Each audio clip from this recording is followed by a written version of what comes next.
కృపా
సహోదరులకు పేరు పేరున అందరికీ వందనాలు. ఓకే ఓకే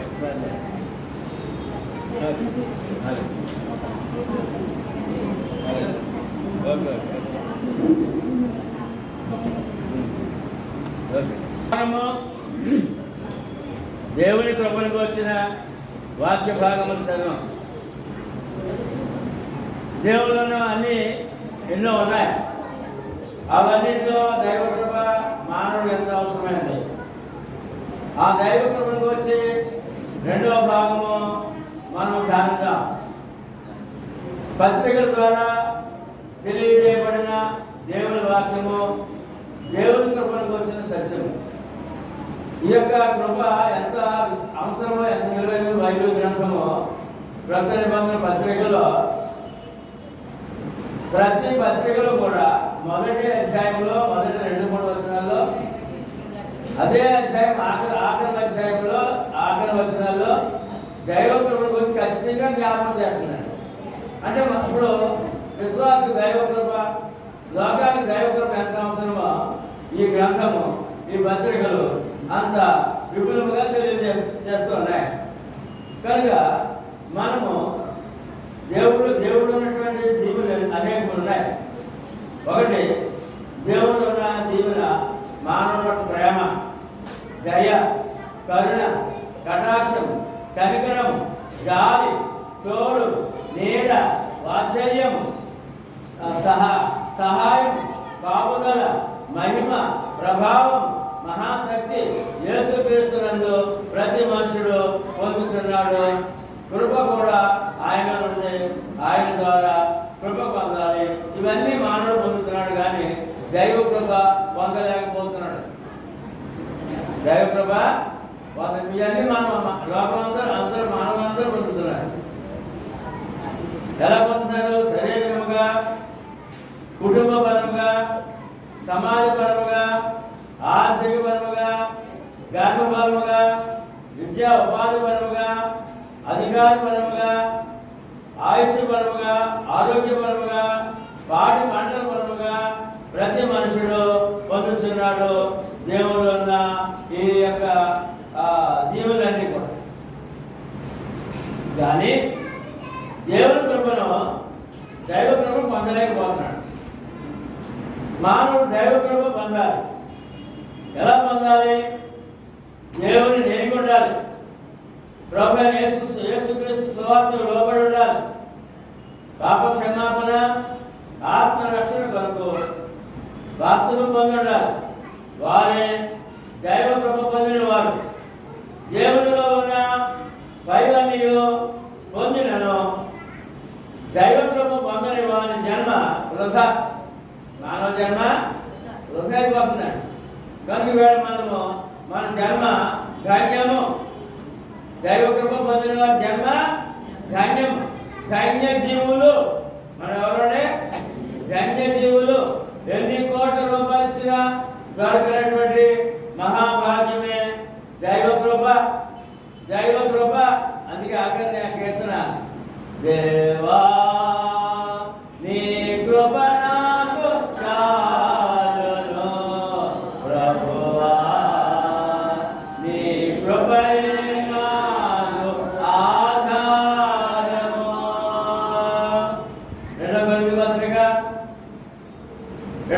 పత్రిక 12:9 లేవండి, పౌలు గారికి దేవునికి ప్రభువుకి మధ్య మాటలు ఉండండి. పౌలు గారు అనారోగ్యం కాళ్ళ బాగుతున్నారంటే నాకు ఆరోగ్యం వైపు ప్రార్థన చేస్తున్నాడు. ఆయన ఆరోగ్యం వైపు వస్తున్నాడు. కళ్ళ ఆరోగ్యం ఏమని దేవుడు అడుగుతున్నాడు.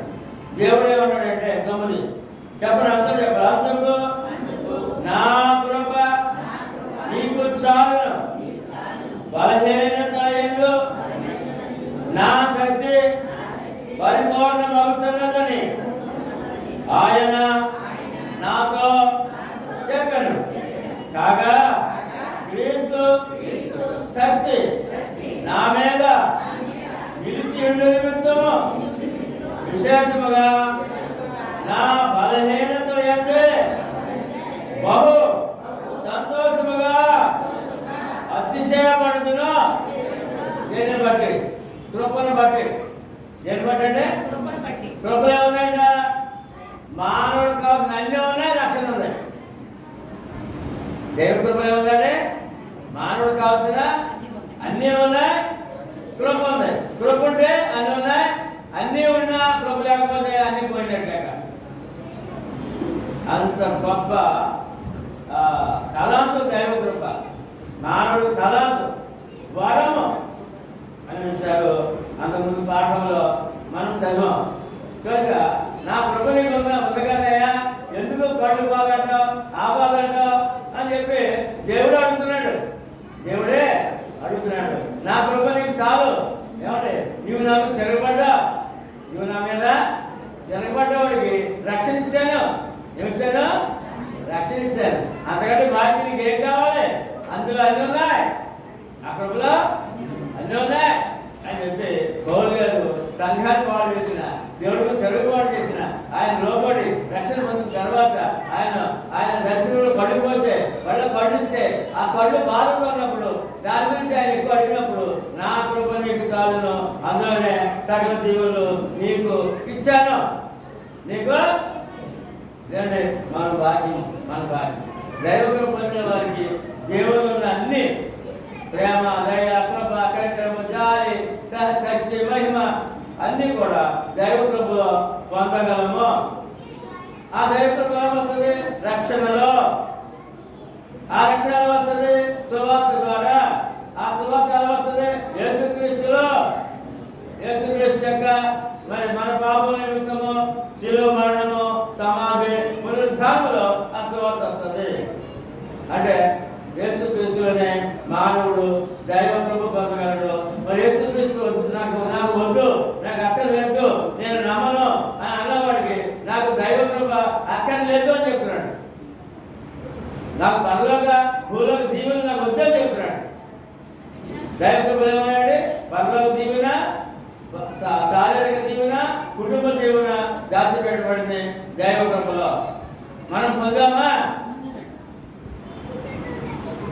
9 రాసిన పత్రిక 1-7 చూసినప్పుడు తండ్రి అయిన దేవుని నుండి ప్రభువైన యేసుక్రీస్తు నుండి కృపా సమాధానములు మీకు కలుగును గాక. అది ప్రారంభం. రోమపత్రిక ప్రారంభం అండి.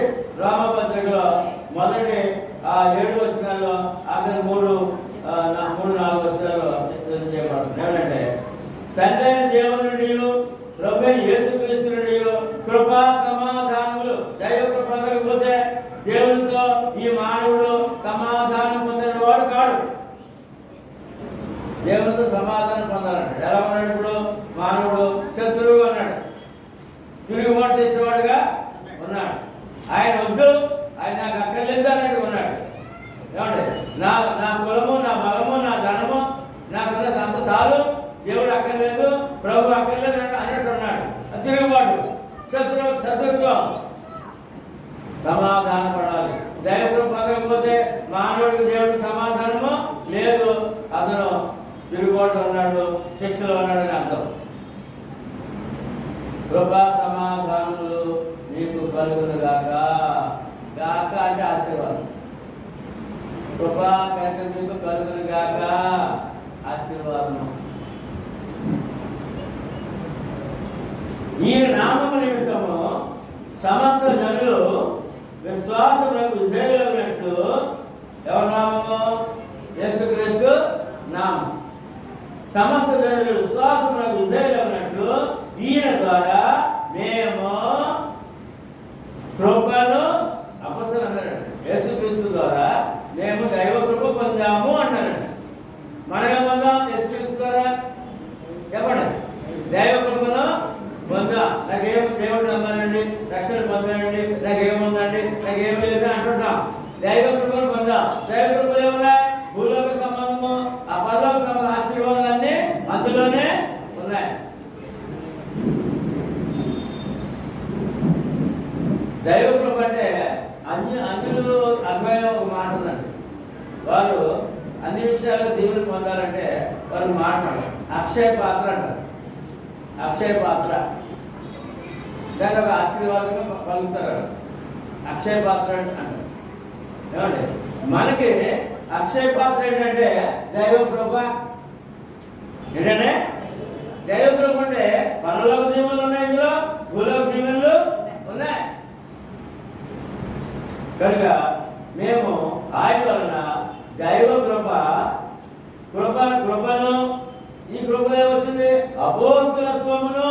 అది దైవ కృప ఏమొచ్చిందంటే అపోస్తలులు అయ్యారంటే అపోస్తలత్వమును పొందుతుమే మీరును వారిలో ఉన్నవారే యేసుక్రీస్తు వారుగా ఉండుటకు పిలువపరిచిరి. ఈ ఎక్కడ వచ్చిందండి ఈ భాగ్యము? సువార్త పిలుపులో. ఆ సువార్త పిలుపులో దైవ కృప పొందినప్పుడు వారు ఏమవుతారంట? యేసుక్రీస్తు వారు. ఎవరంటే మనం సైతాన్ వారమా, యేసుక్రీస్తు వారమా? ఎక్కడ వచ్చిందండి? సువార్త ద్వారా దైవ కృప, రక్షణ ద్వారా దైవ కృప. ఇప్పుడు మనం ఎవరంటే మన బంధత్వం ఏంటి, మన గొప్పతనం ఏంటి? యేసుక్రీస్తు వారము. ఎవరంటే పెంతెకొస్తు వారము కాదు, మన్నా వారమా కాదు, బాప్టిస్టు వారము. మరి ఎవరు? యేసుక్రీస్తు వారం. అది గొప్ప దైవ కృపలో. అంటే ఇప్పుడు మేము పెద్దకొస్తు వారము మళ్ళా వారము రోమన్ క్యాథలిక్ చెప్తుండే వారికి ఏం పొందలేదు, కానీ దైవ కృప పొందలేదు. యేసుక్రీస్తు వారు అవ్వలేదు. ఎంత భాగ్యం అండి, బంధం అండి, బంధం. ఏమంటే యేసుక్రీస్తు వారు ఇప్పుడు పెళ్ళైన కొత్తలో ఏమండి ఎవరైనా వచ్చి అమ్మా మీ బతుకు జరిగినప్పుడు మా వారు అంటారు. ఏమంటారా? తర్వాత ఆడంటారు అనుకోండి, తర్వాత ఏమంటారా ఆడండి. ఫస్ట్ మాత్రం ఫస్ట్ ఏమంటారు మా వారు, భర్తనే ఉండాలండి, భర్తనే ఉండాలండి మా వారు. క్రీస్తు ఏమైనప్పుడు భర్త ఏంటంటే సంగమం, క్రీస్తు వారు ఎవరంటే రైట్.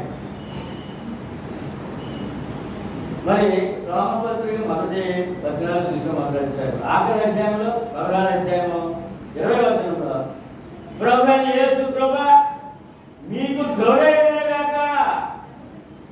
దేవుడు నీతో ఉండాలంటే, నీకు తోడుకుండాలంటే దైవ కృప పొందుండాలి. దైవ కృప పొందాలి. ఇక్కడ అన్నాడు ప్రభువైన యేసు కృప మీకు తోడైనగాక. రోమపత్రిక 16:24లో మళ్ళా మన ప్రభువైన యేసుక్రీస్తు కృప మీకు తోడైనగాక. కృప లేనిదే దేవుని తోడు పొందే అవకాశమా లేదు. ఇప్పుడు మీకు మీకు మీకు మీకు ఎవరున్నారు?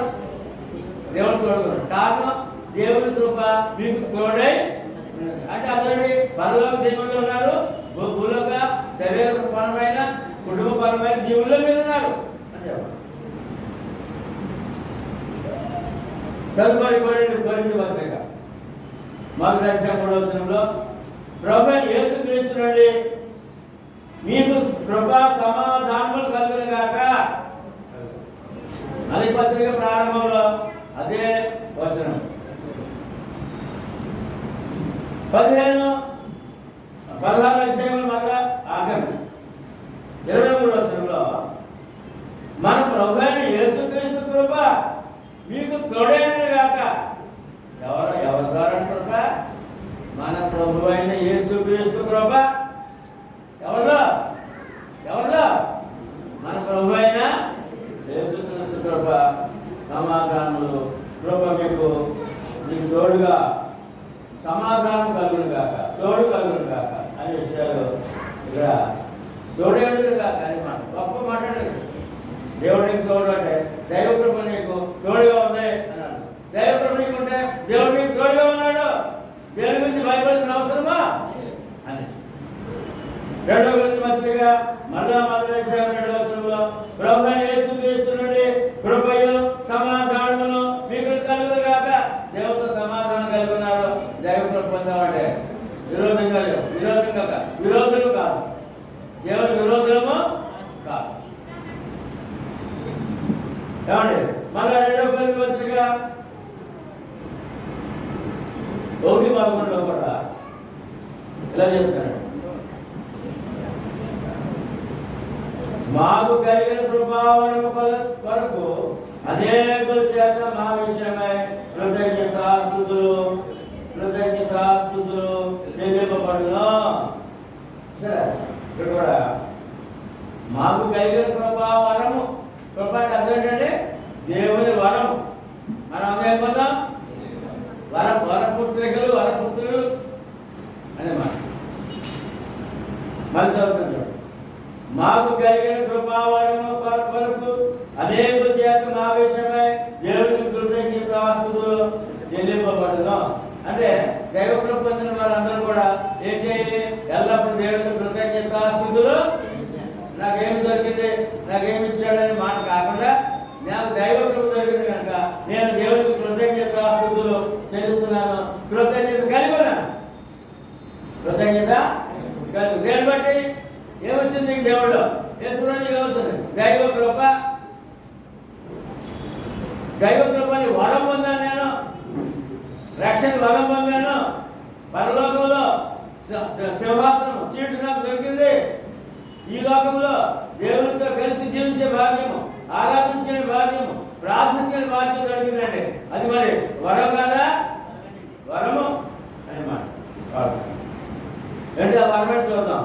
ఎఫెసీయుల పత్రిక దీని 2:8 అందరూ చెప్పండి మాట.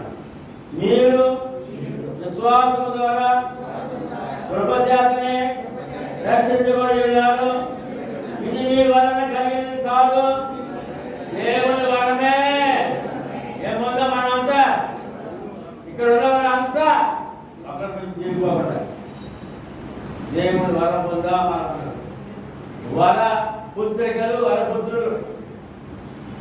2 కొరింథీ పత్రిక ఆఖరి వచనము ఈ వచనంతో ఆశీర్వచనం పలుకుతారు దైవజనులు. ఆశీర్వచనం అన్ని శుభకార్యాలు. 2 కొరింథీ పత్రిక 13:14 ఈ మాట చెప్పండి. ప్రభువైన యేసు క్రీస్తు కృప, దేవుని ప్రేమయు, పరిశుద్ధాత్మ సహవాసమును మీ అందరికీ తోడేయును గాక. ఏ గొప్ప మాట. ఇది ఆశీర్వచనం పలుకుతారు పెద్దలు, దైవజనులు ఆశీర్వచనం పలుకుతారు. యేసుక్రీస్తు కృప, యేసుక్రీస్తు కృప ఏముంది? మళ్ళా దేవుని ప్రేమ ఉంది, ఇంకేముంది? పరిశుద్ధ సహవాసం ఉంది అనే విషయాన్ని ఏమంటే మురిసిపోవాలని మాట్లాడినప్పుడు మురిసిపోవాలి. అయిపోయి ఇంత భాగ్యమా, దైవ కృప, అందులో ఎంత నిలువుందా, దేవుడు తోడుందా, రక్షణ ఉందా, కాపుదల ఉందా, ప్రార్థన జీవితం ఉందా అని మురిసిపోవాలని. గల్తీ 1:3 గల్తీ పత్రిక 1 అధ్యాయంలో ప్రభువైన యేసుక్రీస్తు నుండి మీకు కృపయు సమాధానమును కలుగును గాక. ఆశీర్వచనం అన్నాడు. ప్రతి పత్రికలో మొదటి వచనాల్లో ఆశీర్వచనము కృప ద్వారా, దేవుని కృప వలన అంటాడు. దేవుని కృపయు సమాధానం మీకు కలుగును గాక అంటాడు. అంటే ఎక్కడుంది ఆశీర్వాదం? అంటే దేవుని కృపలో. మానవుడి ఆశీర్వాదము, విశ్వాసకు ఆశీర్వాదము, సంఘానికి ఆశీర్వాదము దేవుని కృపలో. గల్తీ 6:1-6 మళ్ళా అందులో క్రీస్తు కృపను బట్టి మిమ్మల్ని పిలిచిన వారిని విడిచి భిన్నమైన సువార్త తట్టుకు మీరెంత త్వరగా తిరిగిపోవడం చూడగా నాకు ఆశ్చర్యమవుతున్నది. అంటే క్రీస్తు కృప ఎవరిదండి? ఎవరిచ్చారండి? క్రీస్తు కృపను బట్టి అని ఎలా వచ్చింది? మళ్ళా మిమ్మల్ని పిలిచిన వారిని అంటాడు. ఈ కృప ఎలా వచ్చింది? సువార్త పిలుపులో. ఎలాగంటే మళ్ళీ ఎలా పిలిచాడు దేవుడు? సువార్త ద్వారా. రండి ఏమంటే సమస్త ధనులకు సువార్త ప్రకటించండి, నమ్మి బాప్తిసం పొందిన వారు, నమ్మిన వారికి అది పిలుపు. మన ప్రభువైన యేసుక్రీస్తు నుండి గల్తీ కదా 6 క్రీస్తు కృపను బట్టి మిమ్మల్ని పిలిచిన వారిని విడిచి భిన్నమైన సువార్త తట్టుకు మీరు త్వరగా తిరుగుబోటు చూడగా నాకు ఆశ్చర్యం అవుతున్నది. అంటే రక్షణ పొందిన వారు మనం తొలగిపోయారంట. ఎలా తొలగిపోయారు అంటే మళ్ళీ మత్సాయక ఎక్కడ చేశారు? మత్సాయకలో చేశారు. ఎక్కడ చేశారు? మతంలో చేశారు, యోగ మతంలో చేశారు. తర్వాత ఎక్కడ చేశారు? విగ్రహాలలో చేశారు. ఎక్కడ వచ్చారు? వ్యసనాల నుండి వచ్చారు. మళ్ళీ అక్కడికి వెళ్ళిపోతే దైవకృపను చాలా సులువుగా కోల్పోతున్నాడు. విగ్రహాల నుండి, మతం నుండి, మతశాఖ నుండి, వ్యసనాల నుండి వచ్చింది మనము. మళ్ళీ వెనకాలొచ్చా, తొలగిపోవచ్చా, మరి పాత జీవితానికి వెళ్ళొచ్చా? వెళితే ఏమవుతుంది? వాళ్ళనే శాపగ్రస్తుడు అనగా కృపను కోల్పోతున్నాడు అనే మాట. క్రీస్తు కృపను బట్టి మిమ్మల్ని పిలిచిన వారిని విడిచి, మరి క్రైస్తవుడు అనగా సంఘము, క్రీస్తు సంఘము మళ్ళీ విడిచి వెనక్కి వెళ్ళినట్టయితే వాడు భిన్నమైన సువార్తకి వెళ్ళిపోతున్నాడు, లేక పాత జీవితానికి వెళ్తున్నాడు. ఏ జీవితం అంటే? పాత జీవితము పాప జీవితం, క్రొత్త జీవితము పరిశుద్ధ జీవితం. పాత జీవితము చెప్పండి. పాత జీవితం అంటే రక్షణ పొందక ముందు పాత జీవితము పాప జీవితం. క్రొత్త జీవితము, పరిశుద్ధ జీవితము. ఏది కావాలి? మళ్ళీ పాపానికి వెళ్ళిపోవాలా? మళ్ళీ విగ్రహం కావాలా? మళ్ళీ సృష్టి పూజ కావాలా? మళ్ళీ మతం కావాలా? మళ్ళీ మత్స్య కావాలా? అవసరమా? దైవకృప దొరికింది కదా, నీ దేవుళ్ళలోనే అన్ని నీకు కృపలు వచ్చేసాడు కదా. అందుకే భక్తుడికి నా కృప నీకు చాలును, నా కృప నీకు. అందులో అన్నున్నాయి అంటే తర్వాత తిరిగిపోవుట అనే మాట. విడిచిపోవుట, తిరిగిపోవుట, రెండు సార్లు ఉన్నాయి.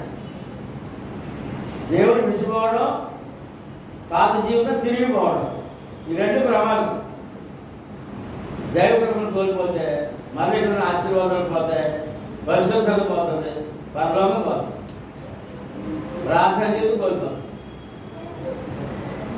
మళ్ళీ గతంలోనే 6:18 మళ్ళీ ఆఖరి అధ్యాయంలో మన ప్రభువైన యేసుక్రీస్తు కృప మీ ఆత్మతో ఉండునుగాక. మళ్ళీ ఆత్మకే జరగండి. ఆత్మగడ్డ నరకంగా పరలోకంగా. కృప లేకపోతే మన ఆత్మస్థితి నరకంగా అని ఇక్కడ చక్కని మాట. మన ప్రభువైన యేసుక్రీస్తు కృప మీ ఆత్మతో ఉండునుగాక. ఆత్మరక్షణ కొరకు దైవ కృప ఎంతో ఎంతో ఎంతో అవసరం అని చెప్తున్నాడు. ఎఫెసీయులకు రాసిన పత్రిక మరి మొదటి అధ్యాయము 2వ వచనంలో వరుస పత్రికలో చదువుతున్నాడు. 1:2 మన ప్రభువైన యేసుక్రీస్తు నుండి కృప సమాధానం మీకు కలుగునుగాక. చూడండి, పత్రిక ప్రారంభము కృపే, పత్రిక ఎండింగ్ కృపే. అంటే కృపతో ఆవరించినాడు దేవుడు మనల్ని. ఆయన కృపతో ఆవరించినాడు. తప్పించుకుని తొలగిపోక మళ్ళా జాగ్రత్తలు. ఎఫెసీయులకు ఆఖరి వచనం 6:24 మన ప్రభువైన యేసుక్రీస్తును శాశ్వతమైన ప్రేమతో ప్రేమించే వారందరికీ కృప కలుగునుగాక. ఎలా ప్రేమించారు మన ప్రభువుని? శాశ్వత ప్రేమ, గంటకో రకమైన ప్రేమ కాదు. ఎందుకంటే మనం గంటకో రకమైన మనుషులు కాబట్టి భార్య భర్తలకు సంబంధం ఉందనుకోండి, భార్య చెప్పిన కోరికలు తీర్చాడు అనుకోండి భర్త, చాలా మంచివాడు కదా. మా ఆయన చాలా మంచి, మా ఆయన చాలా మంచివాడు, మా ఆయన బంగారం. చెప్పిన కోరికలు కానీ చేయాలో బోనం ఏదో కాలేదనుకోండి, ఏమన్నా పక్కవాడికి ఏం చెప్తుంది వెళ్ళి ఎంత చక్కగా చెప్తుందంటే చాలా రివర్స్గా చెప్పేస్తాడు. ఇప్పుడు అవతలలో అడుగుతారు ఒక మంచిదైతే ఆ మనిషి, మొన్న కదా బంగారం అన్నా మీ ఆయన్ని మనకి ఎలా చెప్తాడండి. ఏమండి అలాగే భర్త కూడా మా ఆవిడ చాలా బంగారం కొండ ఏమండి, మా ఆవిడ ఎవడు దొరకదు అంటుంటారు. ఎందుకని మాట్లాడినా దొరకనే, మాట్లాడకపోతే ఆ భార్య ఎన్ని అనాలో అని అన్నాను అంటాడు కదా. ఎందుకు చెప్పని మాట అంటే ఈ భార్యాభర్తల ప్రేమ కూడా శాశ్వతంగా ఉండాలి. అదే దీవెన. బంధం కలిపినప్పుడు భర్త గురించి భార్య గురించి అడుగుతారనమాట. ఎవరి నీవు ఎవరు నాశింపకుండా కష్టమందు, సుఖమందు, దుఃఖమందు, ఆరోగ్యమందు, బలహీనతలు ఈయనతోనే కాపురం చేయగవా, ప్రేమిస్తావా, ద్వేషిస్తావా అని అడుగుతారు కదండి. ఇప్పుడు దేవుడు అడుగుతున్నాడు నిన్ను, శాశ్వత ప్రేమతో ప్రేమించగలవా దేవుడినే? ఏ ప్రేమ అంటే భార్య భర్త శాశ్వత ప్రేమ అంటే వాళ్ళు శాశ్వత కాలము, వారి బ్రతికినంత కాలం ఆశీర్వాదాలు ఉన్నాయని అర్థం అన్నమాట, సంతోషంగా అర్థం. అలాగే ఒక విశ్వాసి ప్రభువుని శాశ్వత ప్రేమతో ప్రేమిస్తే అతను విశ్వాసంలో ఆనందంగా ఉన్నాడు, దేవుడిలో క్షేమంగా ఉన్నాడు అర్థం. ఏ ప్రేమ కోరుతాడు దేవుడు? ఇప్పుడు మన నుంచి శాశ్వతమైన ప్రేమ. నువ్వు కోపం వచ్చి భార్య కోపం వస్తే ఎలాగా రివర్స్గా ఉంటాడు భర్త, భర్త కోపం వస్తే ఎలా రివర్స్ కూడా భార్య. అటువంటి రీతిలో దేవుడి మీద కూడా నీ విశ్వాసం తగ్గిపోతే నువ్వు శాశ్వతంగా ప్రేమించలేవు. నువ్వు దేవుడు ప్రేమించినప్పుడు ఆయన కూడా నేను ప్రేమించడు. అని నువ్వు దేవుడు ద్వేషించే పరిస్థితి వచ్చేస్తావు. అప్పుడు కూడా దేవుడిని ద్వేషించాడు తప్ప నేను ప్రేమించే పరిస్థితులు ఆయన ఉండవు. కనుక ఏం కోరుతున్నాడు దేవుడు అంటే శాశ్వతమైన ప్రేమ. ఈ ప్రేమ అంటే జీవితకాలం మీతో ఉంటాను, జీవితకాలం మీతో ఉంటాను, మీలో ఉంటాను, మీ నమ్మకంగా ఉంటాను చెప్పడం అవసరమా? అవసరం అండి? అవసరం కదా? అవసరం. ఎందుకు ప్రశ్న?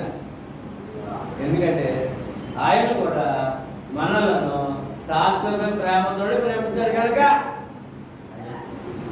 ఆయన ప్రేమ శాశ్వతమైన ప్రేమ. ఎటువంటి ప్రేమ చూద్దాం. ఎపిసోడ్ పత్రిక 2వ అధ్యాయము 4-8 వరకు. ప్రభు యొక్క శాశ్వతమైన ప్రేమ.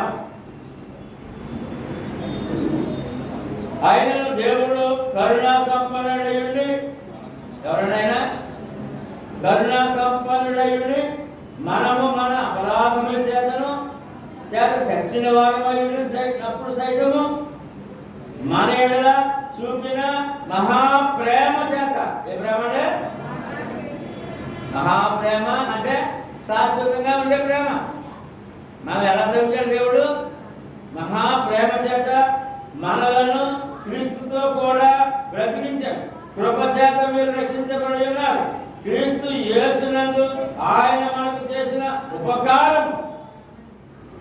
దేవుని ప్రేమలో ఏముందంటే శాశ్వతమైన ప్రేమలో ఉపకారం. అపకారం దేవుడు యేసు కూడా ఉపకారం పొందామా లేదా? ఏంటో చూద్దాం. అత్యధికమైన తన కృప మహదైశ్వర్యమును రాబో యుగములలో కనుపరిచి నిమిత్తము ఈ క్రీస్తు యేసునందు మనలను ఆయనతో కూడా లేపి పరలోకమందు ఆయనతో కూడా కూర్చుండగలిగిన శాశ్వత ప్రేమ. భూలోకముల మానవుని, పాపాత్ముడైన మానవుని, పాపాత్ముడైనటువంటి స్త్రీని, పాపాత్ముడైన పురుషుని, పాపిని ఏమండి పాపాలు క్షమించుటకు తన ప్రాణము ధారపోసి ఆ రక్తము నిన్ను కడిగి ఈ పాపిని పరలోకంలో కూర్చోబెట్టాడట. ఇది శాశ్వత ప్రేమ. దేవునికి మన మీద శాశ్వతమైన ప్రేమ. ఏమండి క్రీస్తు యేసునందు మనలను ఆయనతో కూడా లేపి అంటే రక్షణ పొందిన తర్వాత పాప క్షమాపణ పాపిన నొప్పులు పాప క్షమాపణ పొందాలి. ఆ నీటిలో ఆ పాపని ఆ పాపాలు సమాధి చేసి తిరిగి అలా లేచేటప్పటికి అప్పుడే సీట్ అక్కడికి వెళ్ళిపోయిందట. పరలోకానికి సీట్ అక్కడ ఏర్పాటు చేశాడట. శాశ్వత ప్రేమ. భూలోకం నుండి పాపని రక్షించి పరలోకం కూర్చోబెట్టడం అదే దైవ కృప. పరలోకం ముందు మనతో కూర్చోబెట్టి మీరు ఈ మాట చెప్పండి. మీరు ఎలా దొరికింది ఆ పరలోకంలో సీట్ మనకి? మీరు విశ్వాసము ద్వారా కృప చేతనే రక్షించబడి ఉన్నారు. ఇది మీ వల్ల కలిగేది కాదు, దేవుని వరమే. ఏంటంటే పరలోకంలో ఎవరు కూర్చొని చర్చలు వచ్చారండి. చర్చలు వచ్చిన మనకి ఏముంది? ఇక్కడ కుర్చీ ఉంది. ఏముంది? కుర్చీ ఉంది. ఈ లోకం ఇచ్చిన తర్వాత కుర్చీ ఉంది. పరలోకంలో ఎక్కడ కూర్చోబెట్టాను ఏంటమ్మా? శాశ్వతమైన ప్రేమతో నిన్ను ప్రేమించి ప్రాణం పెట్టిన ప్రేమ. పరలోకంలో కూర్చోబెట్టే ప్రేమ. అది దేవునిది శాశ్వత ప్రేమ కనుక మరి నీ ప్రేమ ఎలా ఉండాలి చెప్పాలి. అందరూ చెప్పాలి. దేవునిది మన పట్ల శాశ్వతమైన ప్రేమ. మరి నీ ప్రేమ ఎలా ఉండాలి ఆయన పట్ల? నోటి చెప్పండి. అదే ఎపిసోడ్ పత్రికలో 6:24 మన ప్రభువైన యేసుక్రీస్తును శాశ్వతమైన ప్రేమతో ప్రేమించే వారందరికీ కృప కలుగును గాక. దేవుని శాశ్వత ప్రేమ, దేవుని పట్ల ప్రభు పట్ల శాశ్వత ప్రేమ నీకు లేకపోతే కృపలో తొలగిపోతా. నీతో ఉన్న కృప పోగొట్టేసుకుంటా. ఎన్నుకోండిసిన దొరకనేటువంటి దైవ కృప. పత్రిక తదుపరి 1:2 కృపయు సమాధానమును మీకు కలుగునుగాక. ప్రారంభమాలే కృపయు సమాధానము మీకు కలుగునుగా సంఘానికి 4:23 ఆఖరి వచ్చాయి. ప్రభువైన యేసు కృప, ప్రభువైన యేసుక్రీస్తు కృప మీ ఆత్మకు తోడేయునుగాక. కొలస్సీ రాసిన పత్రిక మరి 1:2 కృపయు సమాధానమును మీకు కలుగునుగాక. ప్రారంభము ముగింపు ఎలా ఉంటున్నాడు? ప్రారంభము అధ్యాయంలో, రామపత్రికలో, గొల్లి పత్రికలో, మరి తర్వాత గలతీ పత్రిక వరుసగా. ఎందుకంటే ఈ పత్రికలే మనకి ఆ యొక్క విశ్వాసానికి మూలం, మన రక్షణకి మూలం, మన ఆరాధనకి మూలం, మన దేవుని ప్రేమించడానికి మూలము ఈ పత్రికలే. ఆ పత్రికల్లో ప్రథముగా కృపే, ఆఖరి కృపే. దాంతో ప్రారంభించారు భక్తులు. కొలస్సీ 1:2 కృపయు సమాధానం మీకు కలుగునుగాక. మరి 4:18 కృప మీకు తోడేయునుగాక. ఇదంతా మీ మనసులో ఎందుకు పెడతానంటే బైబిల్లో కృప గురించి ఎంత లేకపోతే బంధించేసి ఉంచాడు దేవుడు, ఆవరించి ఉంచాడు దేవుడు. మనకి కృప అనే ఆ యొక్క ఆశీర్వాదం. దశలోని పత్రిక 1:1 కృపయు సమాధానము మీకు కలుగునుగాక. ఆఖరి 5:20 మన ప్రభువైన యేసుక్రీస్తు కృప మీకు తోడేయునుగాక.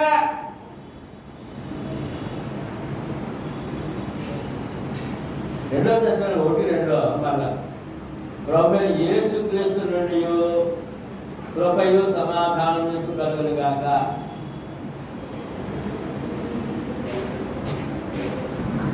మళ్ళా 3:17 ఆఖరి మన ప్రభువైన యేసుక్రీస్తు కృప మీ అందరికీ తోడేయునుగాక. ఎంతమందికి? సంఘాన్ని.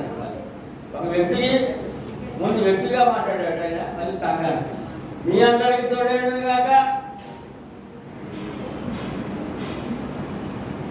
మొదటి తిమోతి 1:2 తిమోతి పత్రిక 1:5 మన ప్రభువైన యేసుక్రీస్తు నుండి కృపయు కనికరమును సమాధానం మీకు కలుగునుగాక. దేవుని కృప పొందిన వారి మీద దేవుని కనికరం ఉంటారు. ఆయన కనికరం చూపకపోతే మనకు ఆరోగ్యం లేదు. ఆయన కనికరం చూపకపోతే మనకి ఆదాయం లేదు. మన కనికరం చూపకపోతే మన ఆలోచనకు ప్రతిఫలం లేదు. దేవుని కనికరం కావాలంటే దేవుని కృపలో ఉండాలి. కనికరము మన మీద ఏముంది? ఇప్పుడు ఆ కనికరానికి మొదలుపెట్టి కృప. మన ఆలోచన అన్నింటికి దేవుని కనికరం చూడైతేనే అది జయకరం అవుతుంది.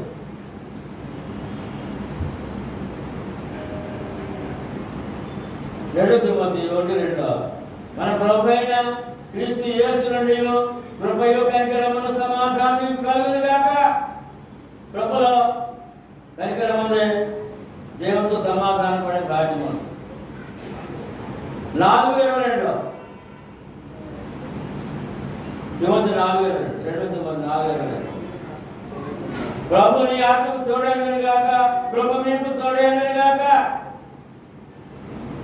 తీతు 1:4 మన కృప కనికరములు సమాధానము మీకు కలుగునుగాక. కృప కనికర సమాధానములు ఈ పత్రిక ప్రారంభం, మరి పత్రిక ముగింపు. కృప 3:15 తీతు 3:15 కృప మీ అందరికి తోడైనగాక. ఎంత భాగ్యమున్నామో అండి. ఫిలోమోను 1:3 ఫిలోమోను 1 పత్రిక కృపయు సమాధానము మీకు కలుగునుగాక. మరి అందరూ 2వ వచనం 3వ వచనంలో మరి ముగింపులో కూడా 20వ వచనంలో మన ప్రభువైన యేసుక్రీస్తు కృప మీ ఆత్మకు తోడైనగాక. ఆత్మకి రక్షణకి, ఆత్మ రక్షణకి కృప పొంది ఉండాలి. కృపను కాపాడుకోవాలి. విశ్వాసికి ఏమండి విశ్వాసం యొక్క ఆత్మ కృప తోడుగా ఉంటుంది. ఏప్రిల్ రాసిన పత్రిక 13 మొదటి వచ్చిన చెప్పలేదు, కానీ ఏప్రిల్ పత్రికలో ఆఖరి వచ్చిన చెప్పారండి. కృప మీ అందరికీ తోడైనది కాక ఆమేన్ అంటాడు. మరి ఇక్కడ కృప మీ అందరికీ తోడైనది కాక మళ్ళీ ఆమేన్ అంటే మళ్ళీ అవును కాక అని మరి 2 సార్లు చెప్పాడు.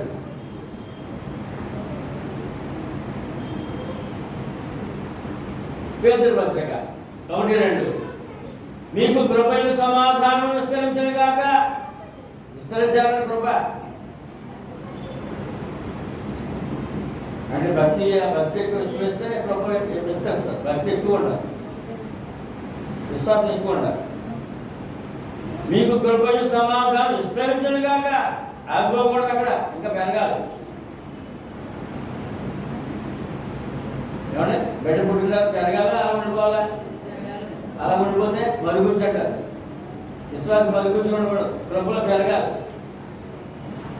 5:12 మళ్ళా పేతురు 5:12 ఇదియే దేవుని సత్యమైన కృప. ఏంటంటే సత్యమైన కృప. సత్యము కృప తోడు, 2 జత. సత్యం లేకపోతే కృప లేదు, కృప లేకపోతే సత్యంలో ఉన్నట్టు కాదు. మనం సత్యంలో ఉన్నామా, అబద్ధంలో ఉన్నామా?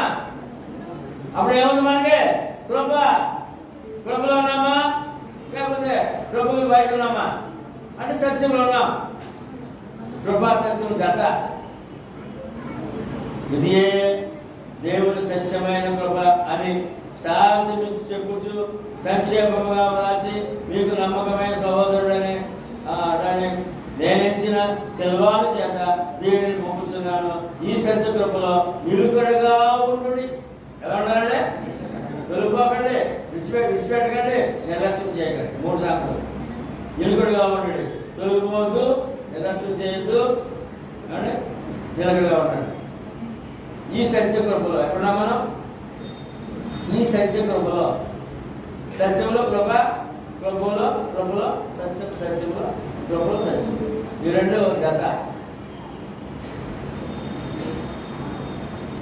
సత్యంలో ఎంత కృప లేదు. కృప పక్కకు సత్యంలో ఉన్నట్టు కాదు. లోకానికి సంబంధం ఇది వాక్యం. రక్షణ పొందిన వారికే. 2 పేతురు 1:23 తన మహిమను బట్టి గుణాతిశయమును బట్టి మనలను పిలిచిన వారిని కూర్చిన అనుభవ జ్ఞానము మూలముగా ఆయన దైవశక్తి జీవమునకును భక్తిని కావలసిన వాటన్నిటినీ మనకు దయచేస్తున్నందున దేవుని కూర్చున్నట్టు మన ప్రభువుని యేసును కూర్చున్నట్టు నైనా అనుభవ జ్ఞానం వలన మీకు కృపయో సమాధానము విస్తరించునుగా. ఈ వాక్యం ఏం చెప్తారు తెలుసండి?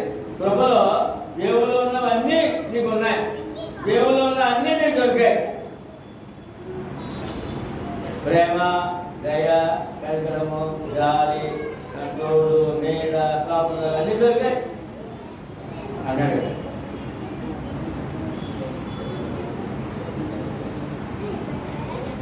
ఏమండి? 2 పేతురు పత్రిక 3 ఆఖరి వచనంలో 3:18 మన ప్రభువును రక్షకుడైన యేసుక్రీస్తు అనుగ్రహించు కృప యందును. ఎవరు అనుగ్రహించారు? ఇప్పుడు పుట్టినరాదు. మన ప్రభువైన యేసుక్రీస్తు అనుగ్రహించు కృప ఎప్పుడు? రక్షణలో. రక్షణ పొందేవాడు మానవుడు, ఏ మనుషుడు దేవుని కృపను పొందినవాడు కాదు. మన ప్రభువును రక్షకుడైన యేసుక్రీస్తు అనుగ్రహించు కృప యందును జ్ఞానమందును అభివృద్ధి పొందడి ఆయన ఇప్పుడును యుగాంత దినం వరకును మహిమ కలుగును గాక. నీవు ఇక్కడ క్షేమం ఉంటా, యుగాంత దినం మందు దేవునితో ఉంటా. దైవకృప ఉంటే, దైవకృప లేకపోతే యుగాంత మందు నరకమే. యుగాంతం ఉంది. దైవకృప ఎందుకు కావాలి మానవుడికి? యుగాంతం ఉంది. ఆ యుగాంతంలో ఈ కృపను బట్టి నీవు దేవునితో ఉండాలి. కృప లేకపోతే యుగాంతం మందు నరకములు ఉంటావు అని చెప్పు. యుగాంతం ఉంది అంటాడు. ఏమంటే యుగాంతం. మళ్ళీ ఆమె ఇక్కడ అవును కాక అంటే అవును ఉందే యుగాంతం ఉంది అవును కాక. ఈ కృపలో ఈ దైవ కృపలో పొందిన వాడు దైవ జ్ఞానం కలిగిన వాడు. ఏ జ్ఞానం అంటే ఎక్కడ వరకు పాపి అనే దగ్గర నుండి రక్షణ నుండి పరలోకం వరకు యుగాంతం వరకు జ్ఞానం కలిగిన వాడు. యుగాంత జ్ఞానం కూడా కలిగిన వాడు దైవ పొందిన వాడు.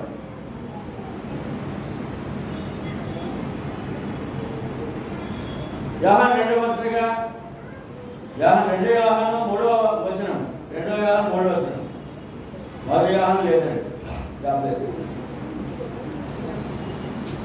సత్య ప్రేమలు మన యందు ఉండగా తండ్రి అయిన దేవుని యొద్ద నుండి తండ్రి యొక్క కుమారుడు యేసుక్రీస్తు యొద్ద నుండి కృపయు కనికరమును సమాధానమును మనకు తోడగును.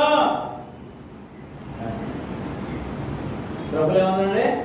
దేవుడితో సమాధానము, సత్యము, కనికరం. దేవుడు కనికరం కావాలా? కావాలి. మనం ఏదైనా అధికారి దగ్గరికి వెళ్ళి ఒకసారి మనీ అప్లికేషన్ పెట్టుకుని మన అవసరం అడిగినప్పుడు అసలు చేయలేదనుకోండి, మళ్ళా పెడతాం. లాస్ట్కి ఏమైనా అడుగుతాం అతనే చెప్పగా కనికరం చెప్పడం బాబు చాలాసార్లు తిరిగానండి. ఏం చెప్పాలి? ఒక సామాన్య చిన్న పని వరకు ఒక చిన్న అధికారి దగ్గర కనికరం కోరినప్పుడు మరి దేవుని కనికరం నీకు వద్దా? మానవుడు వద్దా? ఎలా దొరుకుతుంది? కృపలో. ఎందుకంటే దేవుని కృపలో దేవుని కనికరంలో ఆయన మనకు కావాల్సినవన్నీ కూడా ఏమన్నా సిద్ధంగా ఉన్నాడు. యోధా పత్రిక 4వ వచనం. దేవుని కృపను కామాతురత్వమునకు దుర్వినియోగపరచుచు మన అద్వితీయ నాథుడును ప్రభువునైన క్రీస్తును విసర్జించుతున్నారు. అది చూడండి, రక్షణ పొందిన వారు ఏం చేస్తున్నారో యోధా పత్రికలో తెలియజేస్తున్నారు. యోధా పత్రిక చాలా క్లియర్గా చేస్తుంది. దేవుని కృపను కామాతురత్వము నాకు దుర్వినియోగపరచు మన అద్వితీయ నాథుడట. ఈశ్వరుడు ఎవరంటే? నాథుడు. ఎవరంటే?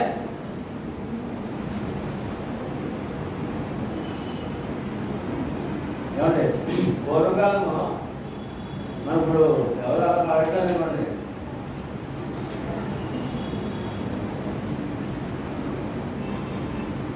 భర్తనే రాణులు ఆ రాజ్యాల్లో రాజులు చాలా గౌరవంగా పిలుస్తారు. నాథ అని పిలుస్తారు. నాథుడు. పూర్వకాలం పెద్దలు కూడా భర్తనే నాథుడు అని పిలుస్తారు. శారం కూడా నాథుడే పిలుస్తుంది. నాథుడు భర్తను స్థానం. క్రైస్తవుడు క్రీస్తు నాథుడు. ఎవరంటే? నాథుడు. పరలోకంలో పరదేశమైన ఆత్మలో ప్రభు నాథా అని పిలుస్తారు. నాథాన్ని భర్త. అద్వితీయ నాథుడు. మళ్ళా ఒకే ఒకడు. ఎంతమంది నాథులు? ఎంతమంది అంటే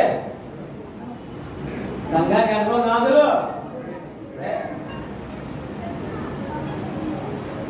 దేవుని కృపను కామాతురత్వమునకు దుర్వినియోగపరచు అన్నట్టు ఇక్కడ. ఏమండి? ఒక ఆయనకి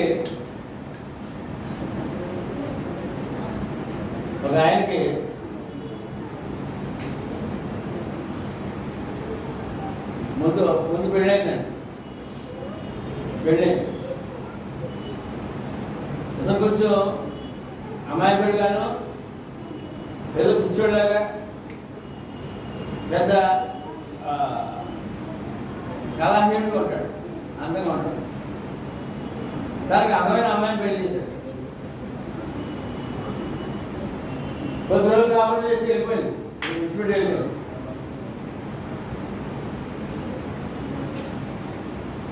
శాశ్వతంగా వదిలిపెట్టింది. మళ్ళీ రెండోసారి తల్లిదండ్రులు మరి వంటగా ఉంటాడని మళ్ళీ రెండో పెళ్లి చేశాడు. ఆ అమ్మాయి కూడా కొంచెం బాగుంటుంది, ఇద్దరు చాలా బాగుంటుంది. మొదటి భార్యగా కాకుండా రెండో భార్య చాలా ప్రేమించి చక్కటి కాపురం చేసి ఇద్దరు పిల్లలు.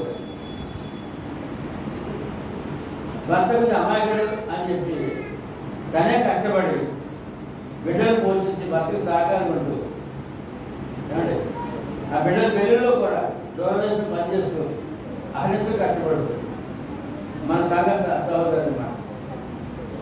ఆ భర్తను నాథుడిగా, అంతకుముందు దేవుని ఎరిగిన వ్యక్తి ఇతను భర్తగా పనికిరాడని చెప్పి వదిలేసేది. చాలా స్వేచ్ఛగా బతుకు. రెండో భార్య రక్షణ పొందిన ఆవిడ. ఆమెమో చాలా గొప్పగా నాథుడు, నా భర్త మంచివాడు, అమాయకుడు, ఆయనకి అండగా ఉండాలి అని చెప్తున్నాడు. అన్ని సదుపాయాలు చేస్తాను, ఎంతో సహకారం ఉన్నాయి. రక్షణ కూడా నడిపించింది. ఎందుకంటే ఈయన ఏం చేశాడంటే ఇప్పుడు ఎంత ప్రేమగా చూసే భర్తను భార్యను వదిలిపెట్టి సీఎం కొట్టి వెళ్ళిపోయి చూసారా, మళ్ళీ ఆవిడ వెళ్ళిపోడు.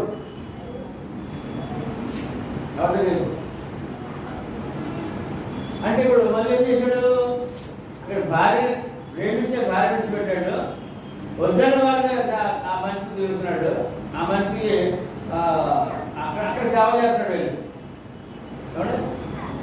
రక్షణ పొంది వీడు రక్షణ పొందాడు కదా, ఈ రక్షణ కూడా విడిచిపెట్టేసి సంఘాన్ని విడిచిపెట్టేసి ఈ కామాత్రంతో ఉన్నాడు. ఇప్పుడు ఇదిగో వాక్యం ఎంత క్లియర్గా ఉన్నాడు. మంచి భార్య విడిచిపెట్టాడు, రక్షణ విడిచిపెట్టాడు, మళ్ళీ పాత జీవితానికి వెళ్ళిపోయాడు. పాప జీవితానికి వెళ్ళిపోయాడు. ఆమె కన్నీరు కొన్నీరు అయిపోతుంది. ఏమంటే మనం దేని బట్టి మాట్లాడుతున్నాం? దేవుని సంఘాన్ని విడిచిపెట్టి బయట స్వేచ్ఛగా తిరిగే ప్రతి సహోదరుడు కూడా వారి పేరు ఏంటంటే ఈ లోకం ఏంటంటే ఆ పేరు దేవుని కృపను విడిచిపెట్టి కామాతృత్వమునకు దుర్వినియోగపరిచి కృపను దుర్వినియోగపరచు మన అద్వితీయ నాథుడు ప్రభువుని యేసుక్రీస్తును విసర్జించుచున్నారు. ఆయన నేను చెప్పిన ఆయన మంచి రక్షణ కల్పించిన ప్రేమించిన భార్య విడిచిపెట్టాడు, రక్షించిన దేవుడు విడిచిపెట్టాడు. ఏమంటే మళ్ళీ తిరిగి పాత జీవితం లేవు. ఇటువంటి వాళ్ళు సంఘంలో ఉన్నారు, జాగ్రత్త చెప్పండి. ఎంత జాగ్రత్త దేవుడి దగ్గర ఆయన చూసేవాడు, వినేవాడు, మాట్లాడేవాడు. అది ఎవరైనా చూసేవాడు, వినేవాడు, మాట్లాడాడు. నేను చెప్పిన అతని గురించి ఆయన చూసాడు, వింటున్నాడు. ఆ భార్య మా బాధ మామూలు బాధ కన్నీరు మున్నీరు అయిపోతుంది. ఏమండి ముందుగా రక్షణ కోల్పోతున్నాడు ఏడుతుంది. తను రక్షణ కోల్పోతున్నాడు నా భర్త, మరి పాత జీవితం వెళ్ళిపోయాడు. మనం ఈ వాక్యాన్ని బట్టి మనం చాలా జాగ్రత్తగా ఉండాలి. ఏంటా పాత జీవితము అని అంటే మొదటి పత్రిక 2:15-17 అందరూ చెప్పండి మాట. ఈ లోకమునైనను లోకమున్న వాటినైనను ప్రేమింపబడి, ఇప్పుడు నేను చెప్పిన ఏం చేసిన వాళ్ళనే లోకాన్ని ప్రేమించాడు. సొంత భార్యను దేవుడిని కాదు. చెప్పండి, ఎవడైనాను లోకమును ప్రేమించిన తండ్రి ప్రేమ వారిలో ఉండదు. లోకములో ఉన్నదంతయు అనగా శరీరాశయు, నేత్రాశయు, జీవపు డంబములు. ఎవరైనా శరీరాశ, నేత్రాశ, జీవపు. ఇప్పుడు నేను చెప్పిన ఎక్కడికి వెళ్ళిపోయాడు? 3 అట్లకి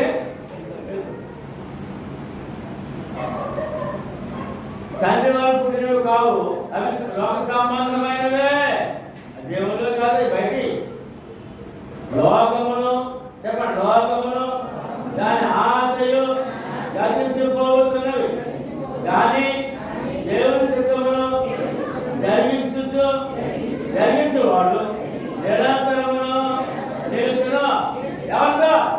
దేవుడితో. పరలోకం కూడా పరలోకం నిరంతరం నిలుచును. ఏంటండి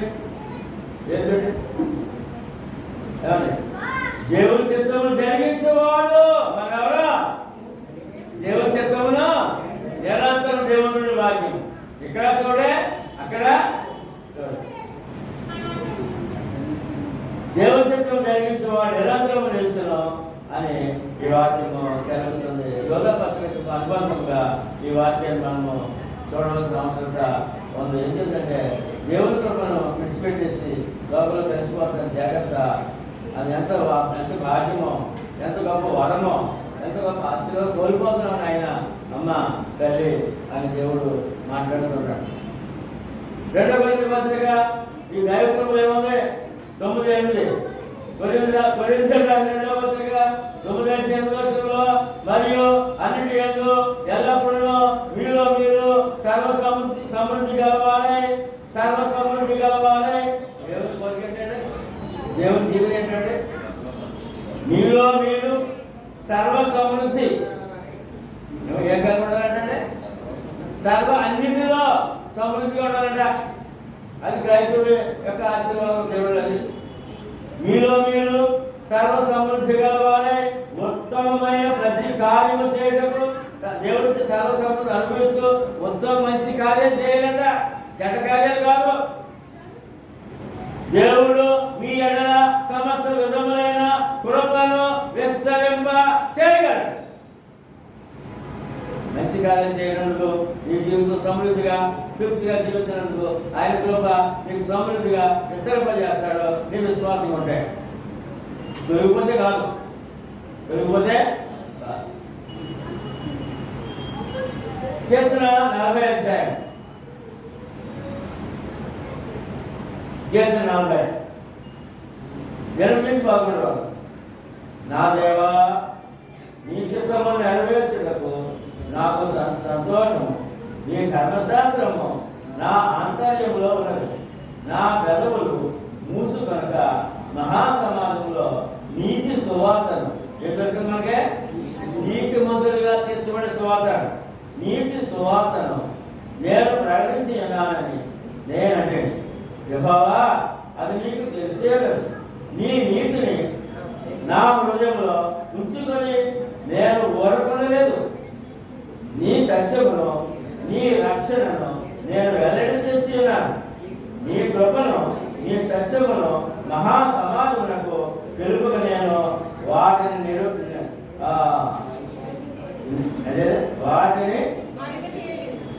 మరుగు చేయలేదు.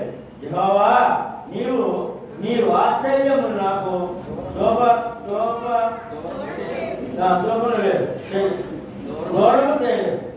నీ కృపా సత్యములు ఎప్పుడునో కాపాడుగాక. దేవుని కృపా సత్యములు అంటే ఉందంటే కాపుదల. అనేక వ్యాధి బాధలు ఉన్నాయి, కష్టాలు ఉన్నాయి, ప్రమాదాలు ఉన్నాయి, ఆర్థిక సమస్యలు ఉన్నాయి, రోగ వ్యాధి బాధలు ఉన్నాయి. వీటన్నిటి నుండి కూడా కాపుదల. కృపా సత్యం నీకుంటే కాపుదల.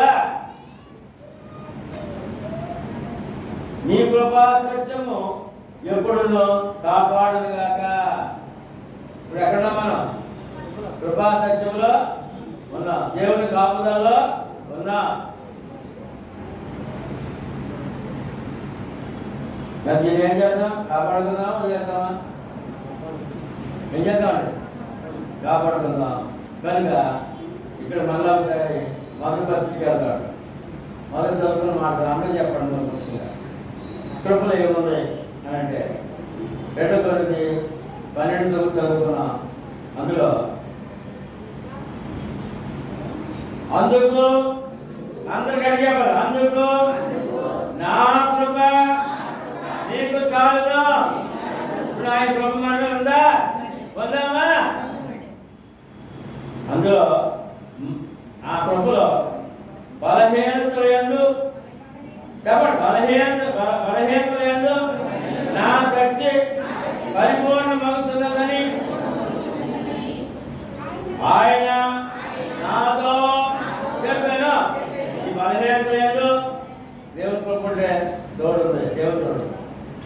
నీ కష్టాలేదో దేవుడు తోడు కావాలంటే కృపలో ఉండాలి. నీ అవసరాలు ఏదో నీకు తోడు దేవుడు ఉండాలని కృపలో ఉండాలి. ఏమండి మళ్ళా చెప్పండి. నా విశేషముగా నా బలహీనతలంటే బహు సంతోషముగా అతిశయపడుతున్నా. కష్టం వచ్చినా, దుఃఖం వచ్చినా, వ్యాధి వచ్చినా, బాధ వచ్చినా, ప్రమాదం వచ్చినా, ఆర్థిక సమస్య వచ్చినా ఆయన నాకు తోడు ఉన్న కృపలో ఉన్నాను అని నేను ధైర్యంగా ఉంటాను అని చెప్పాలని మనం. ఎందుకంటే నాకు దేవుని కృప ఉంది, దేవుని కృపలో నేను ఉన్నాను. ఏమండి విశేషంగా నా బలహీనతలు అంటే బహు సంతోషముగా అతిశయపడుతున్నా. ఇప్పుడు నువ్వు నేను ఎలా ఉన్నానంటే ఎన్ని వచ్చినా, ఎన్ని కష్టాలు, ఎన్ని వ్యాధులు, ఎన్ని బాధలు వచ్చినా నేను దేవుని కృపలో ఉన్నాను. నాకు విడుదల ఉంది, నాకు ఆశీర్వాదం ఉంది, ఆరోగ్యం ఉంది, ఐశ్వర్యం ఉంది, ఆదరణ ఉంది, ఆహారం ఉంది. నాకు ఏ లోటు చేయగలిగిన నా పరిపాలనలో, నా ఉద్యోగంలో, నా ప్రయాణాల్లో, నా యొక్క ప్రతి విషయంలో నాకు తోడుగా ఉన్న దైవ కృప అని చెప్పి ధైర్యంగా మన ప్రయాణం సాగాలంట. ఎక్కడికి? పరలోకానికి. ఎక్కడికంటే మన ప్రయాణం ఎక్కడికంటే దైవ కృప లేదు, ఎక్కడ ఆశీర్వాదం లేదు, దైవ కృప లేక పరలోకం లేదు. ఇప్పుడు పరలోక భూలోక ఆశీర్వాదం వారసులమయ్యా. మనం ఏమయ్యామంటే పరలోక భూలోక ఆశీర్వాదాలకి వారసులమయ్యా. ఎందుకంటే ప్రభు ఆయన సెలవించారు ఏమంటే పరలోకమందును భూమి మీదను నాకు సర్వాధికారము. ఆ సర్వాధికారంలో మనకున్న పరలోక ఆశీర్వాదాలు మనకున్నాయి, ఆత్మీయ ఆశీర్వాదాలు మనకున్నాయి, భూలోక ఆశీర్వాదాలు ఉన్నాయి, భౌతిక ఆశీర్వాదాలు ఉన్నాయి, పాప క్షమాపణ ఉన్నాయి. పరిశుద్ధులుగా తీర్చబడి చక్కటి ప్రయాణంలో ఆయన నడిపిస్తున్నాడు. ధైర్యంగా ప్రయాణం చేద్దాం. ఎలా చేద్దామంటే ప్రయాణం చేద్దాం. దేవుని కృప మనకు ఎల్లవేళలా తోడైండును గాక. ఆమేన్. అందరూ వందనాలు.